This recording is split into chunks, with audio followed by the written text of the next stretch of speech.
Good evening, everyone. Hey, hey, hey. This is Dr. Jonathan Shepard here, coming to you on another Friday evening, another edition of Ask the Doctors, Hope Health Systems Facebook Live session. It is so good to see you all once again. It is really good to see you.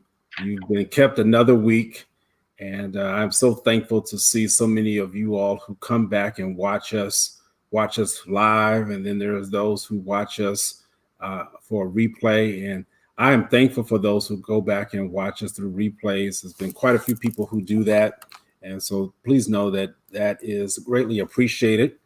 And so good to see those who are going to be tuning in. You can send us a comment.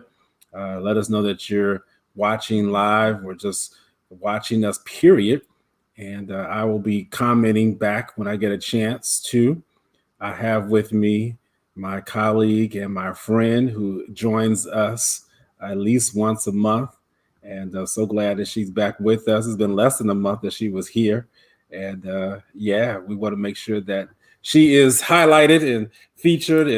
And Dr. Kimberly Gordon Achebe.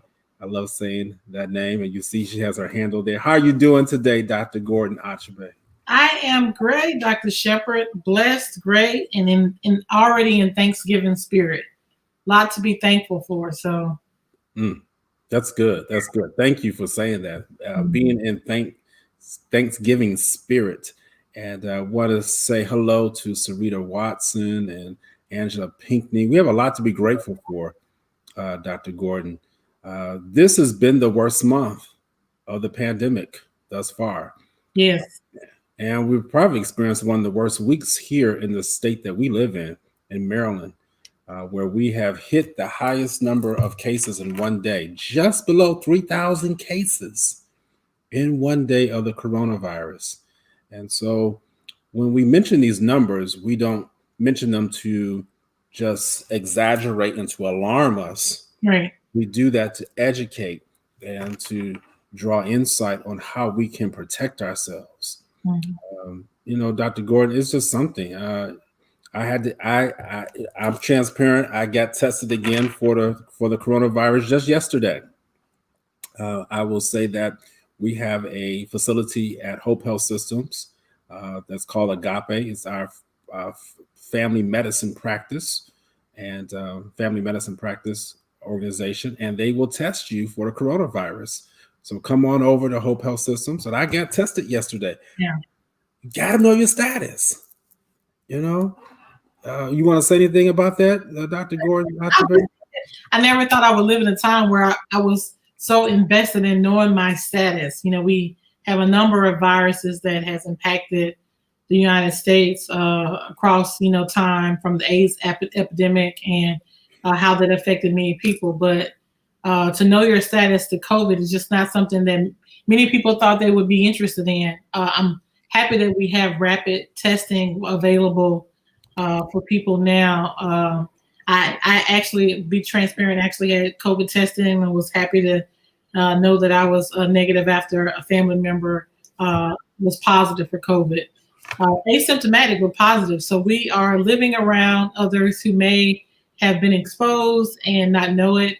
Fortunately, I was blessed and my family members to not have any symptoms being exposed to that person, but you just never know. So it's important to know your status. And if you have been exposed, to let people know. Also, I don't know if you guys have been getting the messages through iPhone or your cell phone that you can now get information to know if you've been exposed, which is a little scary for me. So we can talk maybe a little bit about that on another. Yes. If you want to let the government or whoever is monitoring it know, locate you, you will be able to say if you were exposed to someone or not. Yeah. Absolutely. No, thank you. And I did just sign up for that. And I did kind of get a little leery about it. But I was thinking that for public health's sake, I need to go ahead and do it. And so you're absolutely right. We need to sign up for these things. They need to track us so we know where, as far as contact tracing measurements, so that we can be notified. Someone asked the question, how many times do we get tested? And that's a very good question. you get tested as many times as possible.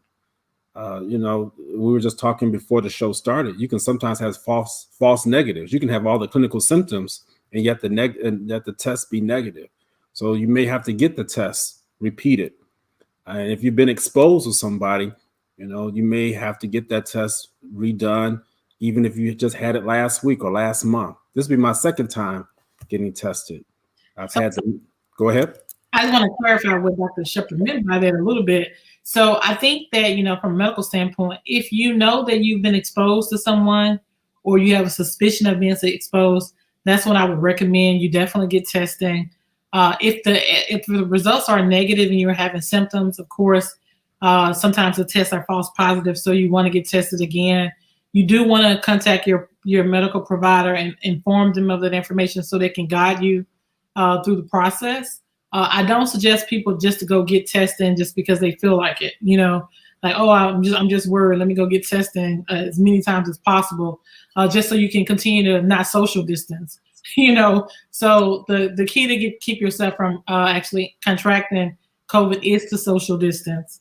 But if you have been exposed, or if you're a healthcare worker or you're an essential worker and you're around people a lot, it may be a good idea to periodically just get tested, particularly if you have family members who are at risk, who have diabetes or hypertension or other medical problems like asthma that put them at risk. So I do know people who are doing that, testing periodically for that reason. And many jobs are actually now requiring that at this time. So, yeah. Absolutely. And I'm saying that to get the admission test and the admission ticket, not the admission test, but the admission ticket to my house for Thanksgiving is the COVID-19 test. Where's my invitation, Dr. Shepard? I will give you your admission ticket first.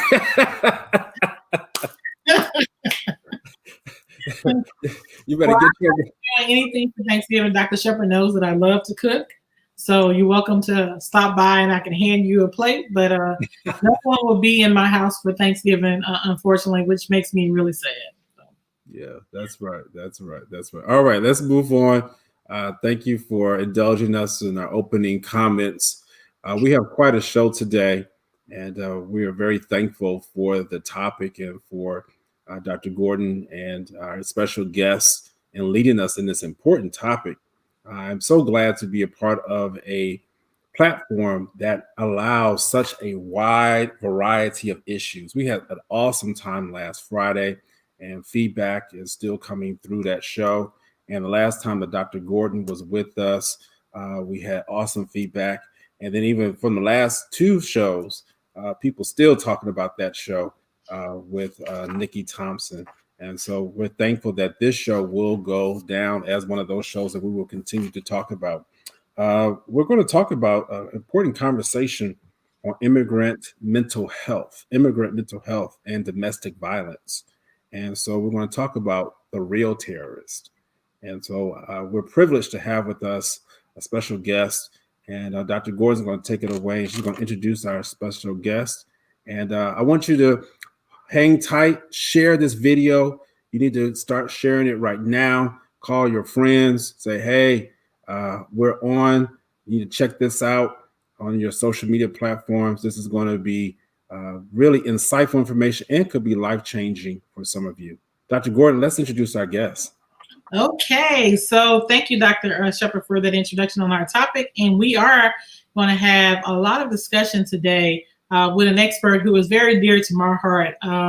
Again, another colleague, friend, and confidant. And I tell you, as a woman, to have the support of her during a difficult time in my life was, very great. So anyways, I'm full, and I want to give her all the credit that she deserves.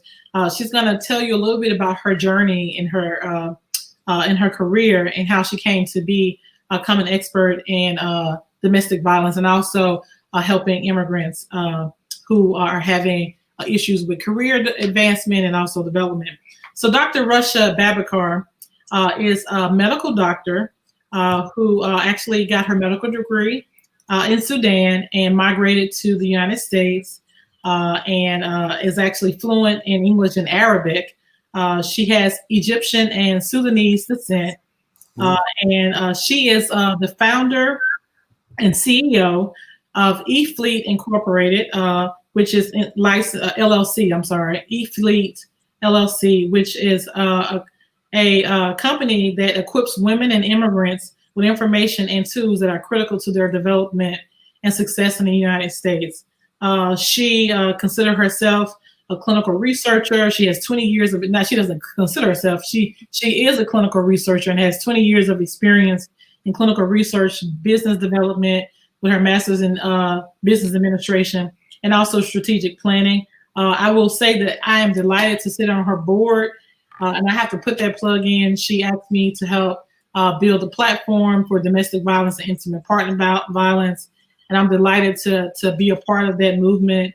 It gives me an opportunity to just reach further, and so we want to bring her in and just welcome her and thank her for agreeing to participate today. Hi. Hello, guys. Hi, Dr. Achibe and Dr. Shepherd. It's wonderful to see you today. I really appreciate you having me on board today. Thank you. Absolutely. Thank you so much for gracing our program today. And again, this is an awesome privilege. We're going to jump right on in. Dr. Gordon has helped to outline such a powerful presentation. So, Dr. Gordon, why don't we just go ahead and get started? Let's not waste any time. Okay. So, I'll start by saying October was a busy month for Dr. Shepherd. We had a number of talks with Hope Health around many topics, including breast cancer awareness and having a discussion about that. But I didn't want to leave out the discussion of domestic violence. So Domestic Violence Awareness Month is actually celebrated, or I want to say celebrated, is acknowledged for the month of October. And so we want to continue the conversation just because during the pandemic, there has been a number of people who have either been exposed to domestic violence or actually have been victims of domestic violence due to the social isolation and social distancing requirements that we have. And so that group of people is really important that we discuss. But in addition to that, because I had Dr. Babakar, who was going to be here to speak, I wanted her to talk about immigrant mental health. And those topics may be a little bit related, but we want to just make sure that you understand that we design these topics to be together just because of the expert that we have in the room, not to suggest that people who are coming from immigrant backgrounds are experiencing more domestic violence than other populations. Actually, the research shows that domestic violence is impacting women of all backgrounds, right, internationally and domestically at rates that I just can't imagine. Over 23 million women in the United States have been impacted by domestic violence. So I think I'll start by letting you guys get to know Dr. Babakar a little bit better. And I guess my first question for you is, why didn't you wear your purple? So get the color for domestic. I didn't wear my. I know. I think, it was just like it's part of the moment decision that I'm not going to tag myself with purple today just because I wanted it to be open up to different conversations and, have a more of a laid back, feel about it and just have everyone become engaged in it. That's the whole point. Anybody know me? My purple is my favorite color, but I didn't have anything purple to wear today. But just so you know, if you want to recognize Domestic Violence Awareness Month, just remember to wear your pink and your purple. Yeah. But anyways, I am a purple and pink lady myself. I tell you that for sure. But I try to be more kind to more colors that are out there in the world. Yeah. So and for those people who are really challenged by, I would say, the polarization of colors and just prefer neutral colors, you can represent and you can rock those colors too for Domestic Violence Awareness Month. But the first question really is just to, for you, Russia, is, can you tell us a little bit about, your professional career and what led you to work on equipping women and immigrants with information to achieve that American dream that we all are looking for in the United States of America? Absolutely. But first, let me say thank you very much for the very, very kind introduction that you gave me. I really appreciate that. I'm just humbled by it. It's not necessary, but my story is far away from being the expert, really. just a normal person, an immigrant and a naturalized American citizen to the United States, proud to be a citizen, proud to be empowered to, have my voice heard, as a citizen of the United States of America. My story began way back, maybe 2004, when I immigrated to the United States. I was a trained medical doctor at the time. My dream was to work specifically with women. And before I moved here, after I graduated medical school from Ahfad University in Omdurman, Sudan, I actually got trained and was working hard to become an obstetrician and gynecologist, just because of how passionate I was about helping women out and empowering them on many levels. And because of the background I had in the cultural setting, I was raised up, and being in Sudan and being it mostly, even though it's an African country, but it has a lot of the Eastern culture embedded in it, and most of the faith-based practices were Islamic. So it was a combination of many things that had actually formulated my upbringing, my educational base, and how I wanted to help women. So instead of going into the realm of mental health and psychiatry, my path in my mind was to actually should be formed through, becoming an obstetrician and a gynecologist. But then I moved to the United States. I became, as an immigrant, challenged with many, many, challenges of having to penetrate the workforce, figure out a way to become informed enough to actually make an informed decision about what is it that I want to do as a doctor. I came here at the time thinking that I'm already a trained physician, ready to work and change the world on a different platform, right? But it didn't happen that way. It just so happened that I came here and was faced with the challenge of having to go through the STEPS exams, right? But at the time, I was so ready to be a different person. Now, I was raised up by wonderful parents who made sure that education was at the forefront of my brain and my siblings' brain. And my dad, as a radiologist, made sure that I succeeded as a doctor and put my personal life aside until I was empowered from a financial and education standpoint in Sudan. But then by the time I moved to the US, I was ready to get married, have a life, have children. That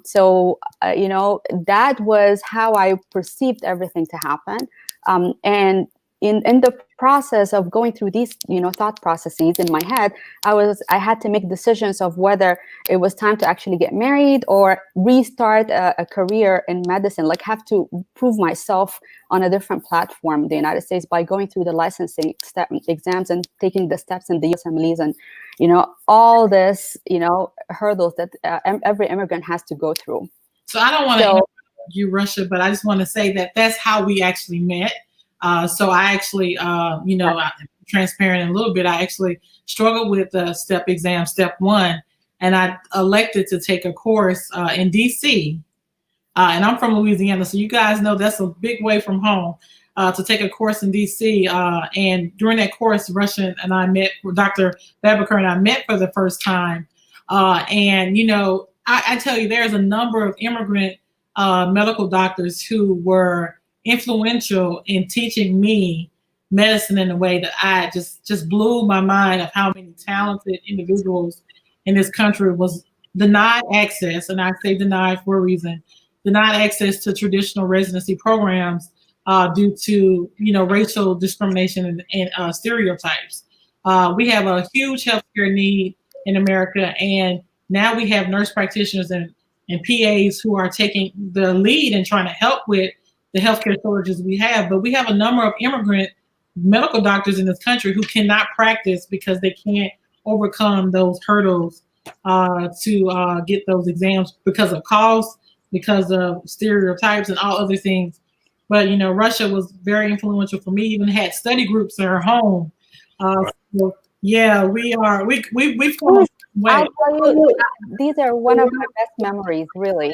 I think that's what made me survive at the time. whatever I was going through, in my personal life. The fact that I had empowered people around me, people who felt the struggle I was going through. And honestly, like Kim, one of them was an American born and raised, citizen, and a doctor who could feel what I was going through at the time. Like, we were so challenged by, having to prove ourselves here as professionals. Let me just, I'm sorry. Let Go me ahead. just say this. I just want to emphasize this, and then you go forward. Sure. We need, in this country, need to make sure that we appreciate diversity. Yeah. That's Absolutely. what I'm hearing that needs to be emphasized right now. Absolutely. Especially during this time where we're trying to be so isolated and stick to our own selves. But your story right here just really emphasizes the need for diversity. And hopefully, even people watching today, it will decrease or reduce the stigma that some of us have about immigrants who are coming here from other countries and their profession. I'll say this and I'm done. Because I do mission work across the world, and being able to go to at least 4 different countries doing medical work, I understand that the way in which we practice westernized medicine is not the only way. No. We have got to stop thinking that we have it all. We don't have it all, United States of America. We don't. We don't. We lack in so many different areas. And so that's what I just want to emphasize right now, is that we need to learn from each other. Even cost of prescriptions. When you go to other countries, it's ridiculous the amount of money that we spend on prescription medications here. When we go to another country where it is peanuts, So pennies, true. So true. and it's just as effective or even more effective than what we're doing over here. So I had to emphasize that right there, because that is so important. And I really appreciate that, Jonathan. It's, there are a lot of medical doctors who are in the United States who are excellent clinicians, beyond excellent, really. They're outstanding. The way we were taught medicine is through engaging with the patient. Patient care was number one in the sense that clinical diagnosis what made the doctor smart and clever. We don't depend on lab, tests. Lab tests only confirms our clinical diagnoses. That's how we were, accepted into medical school. We had to have that critical thinking ability from the beginning to actually compete and go into medical school. And then we had to actually use that critical thinking ability to attain the knowledge that was required to treat and prevent diseases, and based on that, we get graduated from medical school. It's very tough to have that graduation, degree as medical students. We go through 6 years of medical school, and then 4 years of training post graduation before we're allowed to actually sit for part 1 of the specialty that's of our interest, and then a part 2. So we go through a very rigorous process. That a lot of doctors in the United States don't really appreciate. I will tell you that I have gone through experiences where I would be able to diagnose a patient walking through a door. If even when I was in a clinical research setting, they're coming for patient care, and just through the conversation in my head, I'm thinking, okay, this patient has this and that. I had the differential diagnoses ready. However, the doctor will, with all respect to the treating doctors, of course, here in the United States, I'm talking about the nature of how we treat patients, right, and not necessarily the doctor's, ability to, perform their job. And we are taught to be thinkers and then use technology to give us the answers, and not the other way around. So keep us on task, because we can, I mean, literally talk about everything. But thank you for that. So in this conversation, I think about diversity. I want to kind of highlight what Dr. Shepherd said about diversity. We have a huge need here, and I will argue that America has what it needs, but it needs to open up the windows and the doors to receive what is available to us. This is a country where dreams really do come true. I live with a naturalized citizen. I know well what the immigrant story is, but it's a story that needs to be heard. And because of stigmas and because of biases, people are missing opportunities to have the type of friendships that I've developed over the years. So I agree with you a lot, and it has changed my perspective. I remember Dr. Babakar, who was a practicing Muslim, who stated to me that you're Muslim. And I was like, no, I'm not. And she was like, yeah, you are, because the way you think about your religion and your beliefs and the way you carry yourself is Muslim. And so it was an interesting conversation. So let me ask you a question, because I want to keep us going about the topic. Go ahead. Tell me, and I know a little bit about your story, and I don't want to get you to, and try to keep it short for me, okay? Because Sure. I know a lot about your story, but tell me a little bit about what made you go into advocacy work for domestic violence and intimate partner violence. And maybe as a second to that question, your understanding of how that affects immigrant mental health and what signs and symptoms we can see as it relates to intimate partner and domestic violence in communities. Well, it was a combination of reasons of why I decided to, become an advocate for domestic violence. One of the reasons is my own story, my own experiences, in the United States as an immigrant. Yes, I did immigrate as a doctor. I, started like going through the process of becoming, a licensed physician in the United States. But, through that process, I got married. I come from a culture where, women are respected highly and regarded, from the perspective of becoming mothers, and my father, even though he is still a great advocate of education, but he also wanted to have a daughter who gave him grandchildren, right? And that's where we come from as a nation. And so it was his idea, he was his prompting at a time when I was just going through the process of becoming licensed to, that it was time for him to be a grandfather. He wanted me to get married. And so I had dreams of falling in love and,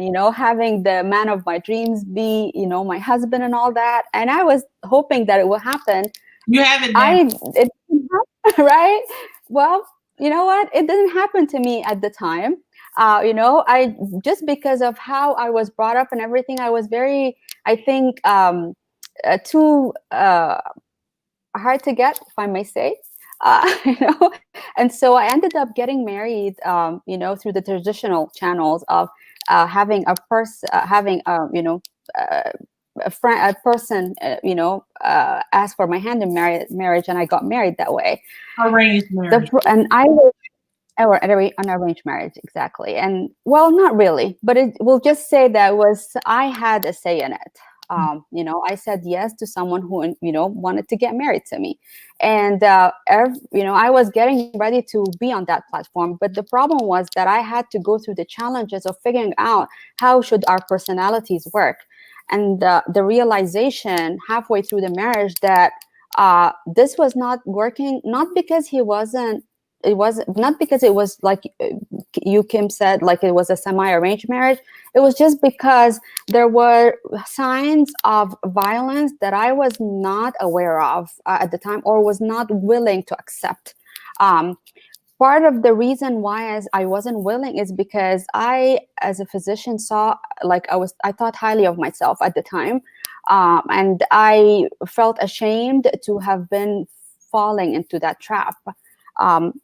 On top of the challenge of being an immigrant and trying to figure out a life in a country where I didn't know the culture, at the time, didn't know how to interact with people on a level that was acceptable, to myself, not only to the people I was interacting with at the time. And so there were a lot of challenges of that sort.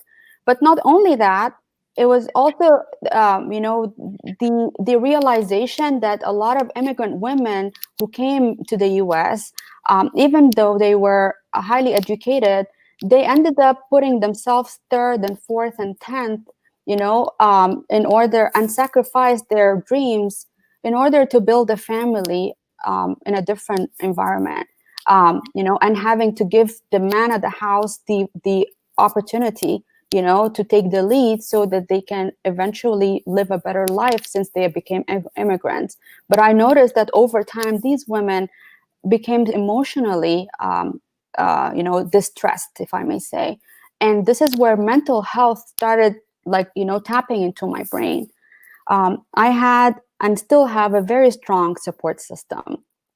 My father played a big role in my life at the time of making me realize that things weren't going right in my marriage, and that he was willing to back me up if I made the decision to exit that marriage. But I wasn't ready because, again, of the cultural implications. Unfortunately, a lot of people, I wear the hijab, the scarf, and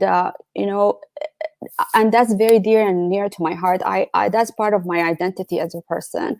My struggle at the time was the idea that I was being stereotyped by, as someone who wore the hijab, mistreated by a husband in public and in private, but also,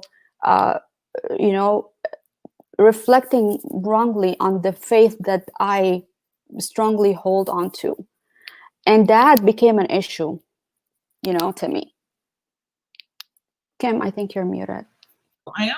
I'm sorry. You're fine. Go ahead. Did you unmute me? Yes. You're unmuted now. Go ahead. Okay. We talk a lot about, Dr. Shepherd is muted also. We talk a lot about, offline, the cultural implications of migrating, that acculturation stress that people have when they're coming from one country to another, adapting new cultural ideas while you're still having to foster a sense of collective identity with your country of origin or your community of origin. And many people who come, and I want to help you out a little bit just because to get us on time. Yeah. Many people who come here, from my understanding, they come with, a sense of wanting to embrace new cultures, but they are marginalized very quickly. And so you highlighted a sense of like marginalization. Here you are, a professional woman, come from a really good family and all that support, but the identity that you embraced and who you knew you were was being combated with the identity of what other people saw you were representing. And then also thinking, okay, wow, I can't expose that I'm a woman who's been in a situation where violence became a part of a relationship, because there would be an added stigma. There would be an added strike against me. I'll tell you, I've shared this with you too. I'm embarrassed sometimes to tell people that I, a strong Black woman, experienced domestic inter-partner violence myself. But having been a victim of that, I know well how it's a slippery slope and it can sneak on you really quickly. And before you know it, you're making excuses, you're hiding, a person is controlling you because they may feel insecure about your knowledge base or your empowerment. And oftentimes, it's women who oftentimes, unfortunately, may support that type of behavior too because of their lived experience. So it was really nice to hear that you had a male figure in your life, a father in your life, who was able to say, hey, I support you if you walk away. For me, it was women who was there for me to say, hey, I support you. You don't have to go through that experience. And it was actually right during that time that Russia, probably, you helped me to go back with some courage and go back to New Orleans and say, I can do it by myself. Yeah. And so that's a little bit about her. So I want to give Dr. Shepherd, do you have any questions? Because I know we have. Let me say this. Dr. Gordon Atterbury, she just loves to set me up, just. Did I set you up?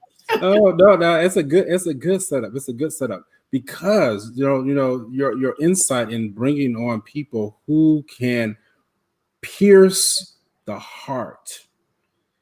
We don't understand how many people are suffering right now who are listening to this program and broadcast. If you know someone out there right now, I need everyone out there to hear me clearly. If you know someone out there who is suffering because they are in an abusive relationship, if they are in domestic violence, it's now called intimate partner violence, controlling, manipulation, you need to let them hear this show. I'm speaking slowly because I want it to sink in. You have said some powerful things already, but let me tell you what the biggest testament is, and then we're going to move forward, is that these two persons, these two wonderful people, they're still here. They have survived. and they are telling you about how they survived, and not just surviving, they're thriving. And so that's what we want to make sure that people know today, that yeah, you may end up making, everybody makes some bad decisions. Okay. But you know, that bad decision doesn't have to be the end. It doesn't have to be the consequence. It does not have to be the end all of end alls. And so you're looking at prime examples right here. So please You go know, ahead. I will tell you, Jonathan, even though that was it was a bad decision at the time, but I'll tell you, it was the best bad decision I made in my life. Wow. It was. The The best reason I bad say decision. the best bad decision I've made in my life. The reason I say that is because it had produced two beautiful sons that I have now, wonderful children, two boys who are amazing, you know, and it had changed me into a different person. It had strengthened my core, brought the best out of me, you know. I will not lie that there was a time in my life where I felt hopeless and helpless. However, you know, something within me just screamed no, you know, at one point, and made the decision to exit that situation, knowing how hard it could be, and knowing the implications, not only the physical, the legal, and the, you know, financial implications, but also the cultural and social implications of what I will be doing at the time. That was 9 years ago. Wow. You know, 9 years ago, knowing that I was ready to exit a relationship, having a father and siblings, brothers who said to me, once you decide you want to walk out, we are there for you. And knowing that I have that strength, I knew that I had to all do it by myself. But at the time when I picked up the phone and I said, I'm ready, they said, we are ready too. It was 4 years too late. They told me, you are 4 years too late. However, it's okay. Let's get it done, you know. And just going at, you know, exiting that relationship and having to go through the struggle of reflecting back on who I was and how I lost myself during the process and during the experiences that I had, and where was Russia at the time, you know, and how can I bring her back, and how can I forgive myself for being in that situation for longer than I should have been, and being kind to the person who have become, you know, from that experience, and bringing out the strength in me to actually move forward and not be humiliated by what I experienced, but actually use it as an empowering platform to other women. Back then, 9 years ago, I knew it wasn't time to tell the story. Reason being is that I knew in my head that I had a lot to accomplish before I could say, you know what, the grass is greener on the other end. It's definitely greener. Wow. You know, the residual, we talk about trauma a lot, and there's a residual impact of having been exposed or having experienced domestic violence or intimate partner violence. But I want to say, and this is work that even I had to do, maybe not to the same degree, but what I had to say to myself was, it wasn't my fault. It wasn't anything that, it's not necessarily when people are victims of domestic violence, it's actually people who are very loving and very forgiving, right? You know, so you're forgiving a person because you know in some ways that person have a weakness or vulnerability. And in many ways, you're holding them together because your strength is being given to them. But it's that ability to say that enough is enough and no, that's not going to happen. So I teach, you know, like once again about boundaries. You know, I work with a lot of adolescent girls, and so I talk to them about intimate partner violence and boundaries and how a person can be controlling your time, controlling your energy, and your energy is precious and women's energy is precious. And that is something that Russia is using as a platform for her organization. And she's empowering many immigrant women through that. She even shared with me a cookbook that has been published by the women who sharing the recipes, who've been experiencing domestic violence. And I'll share that on the link. So if you're interested in, you know, purchasing a cookbook and learning about another culture through food, but also empowering, is it the Texas So I'm part of a committee. I'm a member of a committee for a shelter committee for Texas Muslim Women Foundation, and it's an organization for domestic violence that caters to women, who've been exposed to domestic violence. And the beauty of this organization is that it opens its arms to every person. It does not discriminate based on faith or spirituality. It's just there for everybody. And it was the organization that I found myself in, as a volunteer. And they have helped me a lot. Like, I will tell you that in the beginning, the reason I actually got involved with them is that during my time of sadness, if I may say sadness, at the time I didn't know if it was depression or not, but I knew that I was very sad. I found that organization as a place and harness for me for counseling, because they understood the culture. I needed someone to understand my background. I needed to go cry on the shoulders of somebody who knew where I came from. One thing that the experience that I had helped me learn is that domestic violence does not discriminate. It does not discriminate. Women of all walks of lives and educational, socioeconomic statuses can be exposed to it, and some men as well. I'm again not going to be discriminatory based on gender, but mostly it's women who get exposed to that, just because of the emotional makeup we're made of. We are born or made to become mothers, and people who raise half of the nation. We're half of the nation, but we raise the other half of the nation, and so we are more on an emotional side than we are on the practical side from our thinking standpoint, right? And so going through finding an organization that helped open its arms to everybody was a place for me, and I wanted to give back somehow. So after I helped build myself over the years, I went back and started working with them to help advocate for domestic violence and help women. And so this year we came with this great project of creating a cookbook as a committee, that actually holds recipes from international parts of the world, like, different parts of the world. But it's very special because it holds stories of domestic violence survivors. This is a very unique cookbook. So as you're reading, or using some of the recipes from the cookbook, you will always be reminded that somewhere in the world, there is a woman out there who's being exposed to that experience, who might not be able to cry out loud and say, what, I'm here, I need the help. So, it just hopefully helps raise awareness and helps the organization fundraise, specifically so that they can help women, who are exposed to domestic violence. With, like, you in the beginning talked about COVID a lot, in this session, and I really appreciate you, shedding a light on it, especially now that we're going to the Thanksgiving break and the holiday season.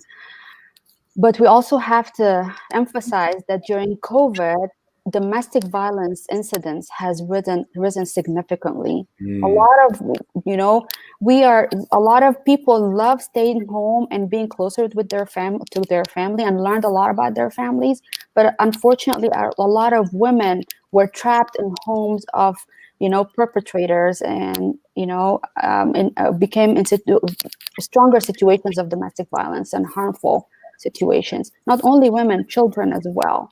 So we have to realize that this is a big deal. It's a big issue, and it's not only immigrants who get exposed to it. It's like everyone. Natives of the United States also can be exposed to that. So I had thank you for that. I had the privilege of being a part of a committee with the American Psychiatric Association that kind of talked about different traumas and stressors in communities. And so I want to encourage you guys to, rely on resources, particularly if you're clinicians. But this resource on stress and trauma actually have a great resource for immigrant mental health, in addition to other communities, African-American communities. They even have some research on the Muslim community to share with people to understand some of, those factors that we discussed today. We're having such a great conversation that I think we're going to run out of time to ask all the questions. But I do want to take a little bit of time to just tell you guys signs.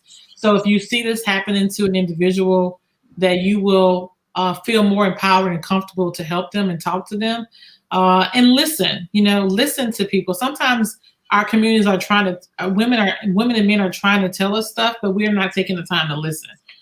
But if someone is controlling what you're doing, that's a sign of violence, domestic abuse. If they're checking your phone, your email, your social networks without your permission, if they're forcing you to have sex or do things that you don't want to do sexually, that's abuse. If they're controlling you using birth control or insist that you get pregnant, that's abuse. If they decide what you wear and how you eat and how you spend your money, that's abuse. Wow. If they prevent or discourage you from going to work or school or seeing your family or friends, that's abuse. If they humiliate you or on purpose in front of others, I've been humiliated in purpose in front of others. I'm like, okay, what? That's abuse. Wow. If they hurt you physically, if they threaten you, if they hit you, bite you, punch you, kick you, and some of this stuff is hard to say out loud even as I read it, or use a weapon, that's abuse. If they threaten to harm themselves, to manipulate you because they're upset with you, that's abuse. Wow. If they threaten to report you to authorities of imagined crimes, that's abuse. Many immigrant women have been told because they're undocumented that I'm going to report you so you'll be deported, and so that's abuse. There are safe ways to go and speak to, they have 1-800 numbers of safe hotlines to call. And also you can get legal representation or a restraining order against those people. Even if you're not a citizen, there are ways to protect yourself. If they say things to you like, if I can't have you, no one will. This one individual told me that she needs to get a divorce. She has these kids and her husband told her, well, nobody else will marry you with all those kids. That's abuse. Okay. So, Kim, if I may add a little bit more to what you just said, that's a very, you highlighted great points, but I also want to highlight a very subtle point in the sense that domestic violence in Eastern culture could be subtle in the sense where it could be emotional, it could be financial. And a lot of women might not recognize it because they might be thinking that this is the way they're supposed to be treated, that this is normal. And that's part of the culture. Or it could be religious. That's a big problem. So a control of financial, income that's coming into the home, that's abuse. But a lot of women won't recognize it. Or if they do recognize it, they might not say anything about it because it could be, they could be thinking this is cultural. Wow. That's a big deal. A lot of women can be called names, within the home, not necessarily outside of the house, within their intimate, setting. They could be called names, and they could take it to heart and just not say anything, thinking that this is normal. He's the man of the house. Why should I complain? And it's okay. So that's also abuse, for sure. Let me say this. I'm thankful for you identifying these signs and symptoms, and I hope those who are listening are taking notes. And I'll just say this, just by observing what you all have said. Most of the things that you have said are not actually physical assault. So many times people think of intimate partner violence or domestic violence as if somebody hits me or assaults me. 90% of the stuff that you just stated had nothing to do with any type of physical aggression. And that is so important because it's a mind game that so many of us find ourselves in. And again, it's no fault of your own. But I just wanted to emphasize that because when we hear domestic violence, we talk about the layman person on the streets, well, I don't have any bruises. I don't have any broken bones. I don't have any scars. So I'm not being abused. If you listen to that list, most of the things on there, 90%, if I might be a little off there, was stuff that would happen that's mentally, emotional, that manipulation, of how you will enter into that type of relationship. Yeah, I just want to emphasize that. absolutely. One thing is, I want to make sure that we get that cookbook, because people are commenting on that cook. They want this cookbook. So Yeah, if you don't mind, Kim, you can put it up. That'll be great. yeah, If I may say something that I think is very important. I know we're talking today about domestic violence and intimate partner violence and how marriages can turn into something unfortunately ugly, right? But I want to emphasize that there are marriages out there that are wonderful and beautiful. And I will say that it takes two for everything to happen, right? I made a bad decision, so I fell into that trap, right? The person who I gave my life to at the time was not willing to work with me into building a beautiful relationship, right? And I was willing to stay in it, right? So it's both of us, actually. It's not only him. So I can never accuse him of only being the person who, created a mishap of my life. It takes two. Just like it takes two to make a beautiful marriage, right? In my marriage now, the person that I got married to, later on, who's the love of my life, so my dream did come true at one point, and I did marry the love of my life. It also takes two of us to actually do the work, right? It's just like you said, Jonathan. Just like domestic abuse can be purely emotional and very subtle. Loving somebody is very subtle and highly emotional. Right? It's not only the touches, the physical touches or the intimate relationship, the physical intimacy, right? It's also the way things are said and how they're said, right? And how that partner is willing to share everything with their wife, with their spouse. It's very important to highlight that as well. Some women might recognize it, but might say, you know what, that's what they're supposed to be doing. No, it has to take two people to get to that point. It's a work of a couple and not one person in a relationship. So that's very important to say, I think. And it's so important to have models. I mean, sometimes, you may grow up in homes where there wasn't models of how healthy relationships. And so I would encourage you to make friends, read books about healthy relationships, because that information is out there and available. And I just, I'm just full with this discussion. And the cookbook, will add that to the Facebook page for Hope Health Systems. So when people, go to the video, they'll be able to go to the Facebook page. So what is the Facebook page address so people know, Dr. Shepherd? Yeah, I'll put it on here so people can just go to that, and we'll just add it on the comments section. And if, what is the name of the book? And I could just at least put that in the chat section. It's called Culinary Oasis. Culinary Oasis. All right. Do you know the arm for that, the website address for that? Russia, maybe you can just read it.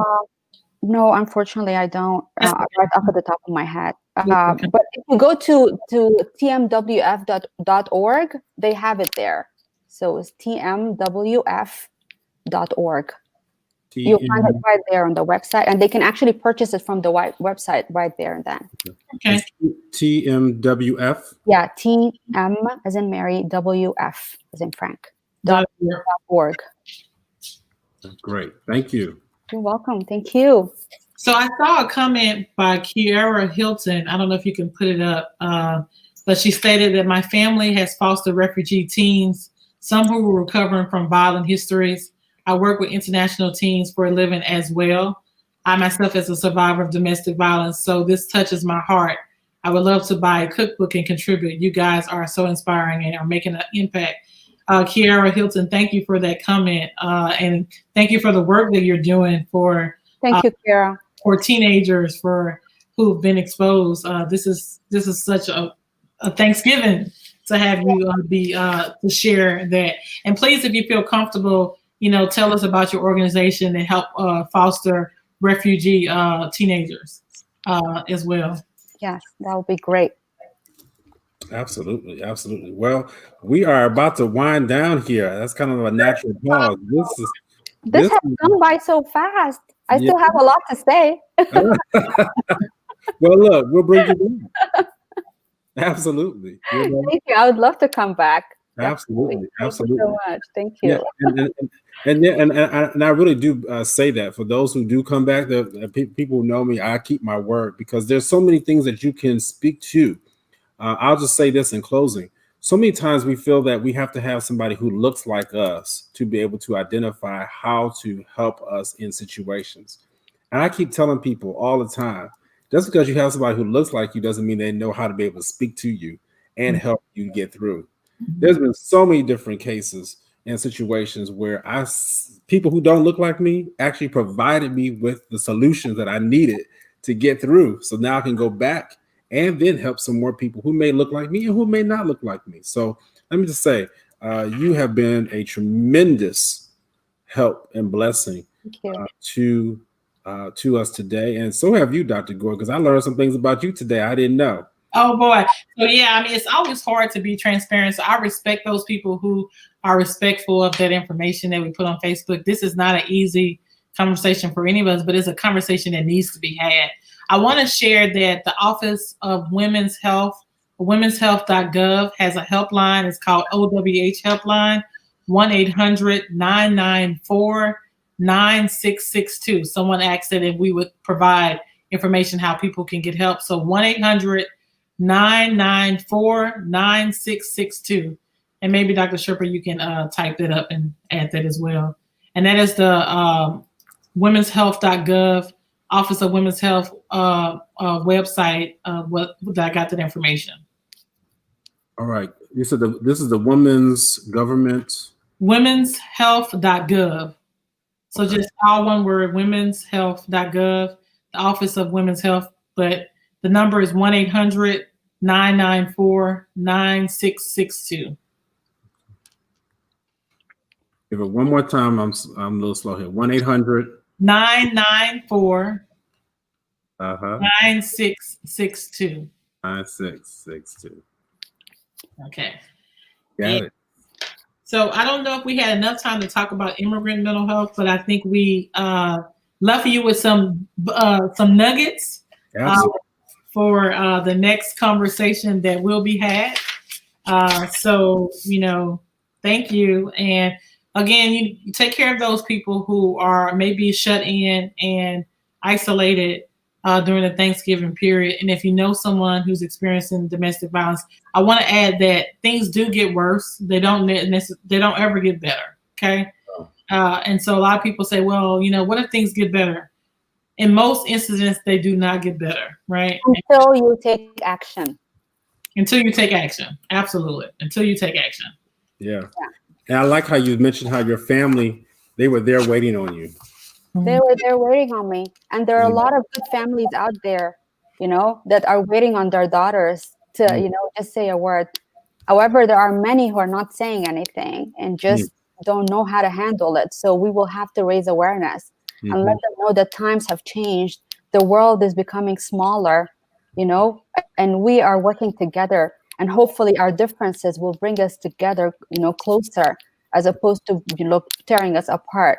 We might look different, like you said, Jonathan, but from the inside, we're all the same. Absolutely. And the fact that we are different makes us more beautiful, because that's how we learn from each other. That's how we open up our minds to other people's, vulnerabilities and strengths, and be willing to actually accept our own strengths and vulnerabilities to be able to grow in this world and to make an influence. It's not an easy thing to do, but it's doable, I believe. It is doable. It's doable. This is part of the healing process. Yeah. This is part of the healing process of our country. Our country is divided in ways that we are ashamed of, many of us.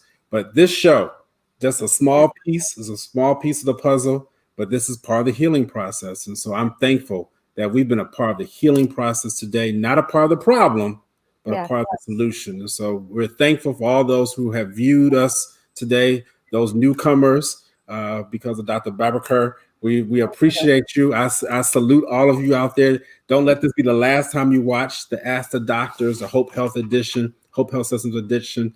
We are here every Friday at 6 p.m. Eastern Standard Time, bringing to you real life situations that affect your mental health, And We're here to support you. And so thank you again for this wonderful dialogue. I hope that you all have a wonderful Thanksgiving on next week. Next week, we'll have a surprise for you. We have 2 shows. Actually, next week, we'll have a Thanksgiving edition on Wednesday, and then we'll have still our regular show on Friday. So we have a lot to be thankful for. The year 2020 has been difficult, but we have a lot to be thankful for. So look for us next week, 2 shows, Wednesday at 7 p.m. Eastern Standard Time, and then Friday at 6 p.m. Eastern Standard Time. Thank you all. Remember Hope Health Systems. You can look us up, hopehealthsystems.com. We'll do you some good. Dr. Gordon and I, we're over there working together. And thank you again. This has been a wonderful, man, I almost don't want to end, but it's time to go. I love it. All right. Please hang on, you all. We're going to sign off. And thank you all. Please be safe. Wear your mask, wash your hands, and watch your distance. All right. Take care. For just a little bit.